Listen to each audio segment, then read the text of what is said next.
In today's video, I'm going to teach you how to change starting location in Waze. To begin, open Waze and make sure you're on the directions screen for the route you want to edit. If Waze already has a destination loaded, that's perfect because all we need to do here is change the place the route starts from. This is especially helpful if Waze is automatically using your current location, but you want to plan a trip from somewhere else instead. Once you're in Waze, look over to the left-hand side of the screen. This is where the route and direction details usually appear. You'll want to focus on the driving directions panel since that's where both the starting point and destination are shown. Taking a moment to identify this area makes the next part much easier. In the driving directions section, find the current starting point. Waze may already have something filled in automatically. To change it, delete the existing starting location first. Clearing it out is important because it tells Waze that you want to replace the route origin with a different location rather than keep the current one. After that, type in your new starting point.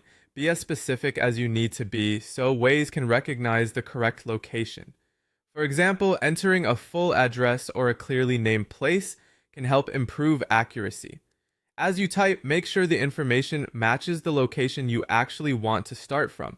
Once you've finished entering the new starting point, check it quickly before moving on.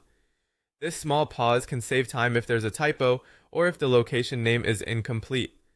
When everything looks correct, press the Enter key on your keyboard to confirm the new starting location. At that point, Waze will begin searching for routes based on the updated start point and the destination you already selected. You may see a loading message while it processes the new route options. This is normal, so just give it a moment. Now all you need to do is wait until Waze finishes loading completely. Once it's done, the route will reflect your newly entered starting location. From there, you can review the updated directions, travel time, and route options before continuing. And that's all it takes to change the starting location in Waze. It's a simple adjustment, but it can be really useful when you're planning ahead or creating directions for a trip that begins somewhere other than your current location.